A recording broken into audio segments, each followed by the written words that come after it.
కోసం గౌరవ ముఖ్యమంత్రి చంద్రబాబు గుంటూరులోని బ్రహ్మానందరెడ్డి స్టేడియం అభివృద్ధిపై కేంద్ర సహాయ మంత్రి పెమ్మసాని చంద్రశేఖర్ ఇచ్చిన హామీ కార్యరూపం దాల్చింది. ఎన్నో సంవత్సరాలుగా నిలిచిపోయిన స్టేడియం అభివృద్ధికి ఇప్పుడు స్పష్టమైన ముందడుగు పడింది. ఆంధ్రప్రదేశ్ రాష్ట్ర ప్రభుత్వం కేంద్ర ప్రభుత్వానికి సమర్పించిన 170 కోట్ల క్రీడా మౌలిక వసతుల ప్రతిపాదనలో భాగంగా ఖేలో ఇండియా పథకం కింద బ్రహ్మానందరెడ్డి స్టేడియంలో మల్టీ స్పోర్ట్స్ కాంప్లెక్స్ నిర్మాణానికి కేంద్ర క్రీడా మంత్రిత్వ శాఖ 14 కోట్ల విడుదల చేసింది. తదుపరి నిర్మాణాలకు దశల వారీగా నిధులను సేకరిస్తామని కేంద్ర మంత్రి పెమ్మసాని స్పష్టం చేశారు.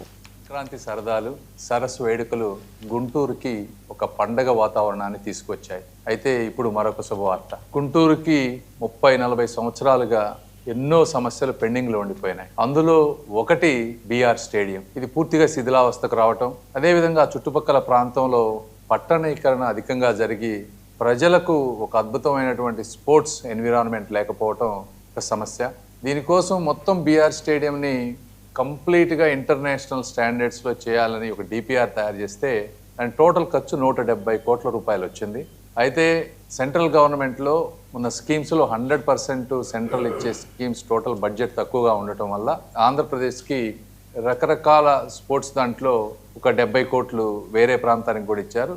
దానితో పాటు గుంటూరుకి మనం అప్లై చేసిన 170 కోట్లలో 14 కోట్లు మొదటి విడతగా శాంక్షన్ చేశారు.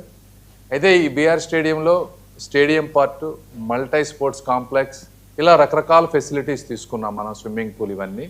అయితే మొత్తం ఈ రోజున రాలేదు కాబట్టి ఈ 14 కోట్లలో మల్టీ స్పోర్ట్స్ కాంప్లెక్స్ అంటే టోటల్ ఏదైతే మనం అనుకున్నామో దాన్ని ఎక్కడా డిస్టర్బ్ చేయకుండా ఈ కాంపోనెంట్ని ఈ 14 కోట్లతో బిల్డ్ చేస్తాం.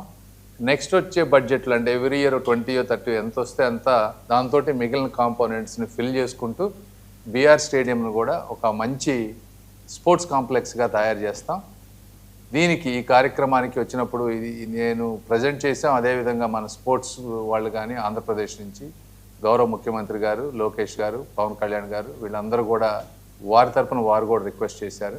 ఈ విధంగా మాకు బడ్జెట్ ఇచ్చినటువంటి కేంద్ర మంత్రివర్యులు మన్సుఖ్ మండవీయ గారికి, అదేవిధంగా ప్రధానమంత్రి మోదీ గారికి, దీంతో పాటు ఎప్పటి నుంచో ఈ స్టేడియంని మంచిగా చేయాలి అని చెప్పి నాకు రిపీటెడ్గా రిక్వెస్ట్లు ఇస్తున్నారు.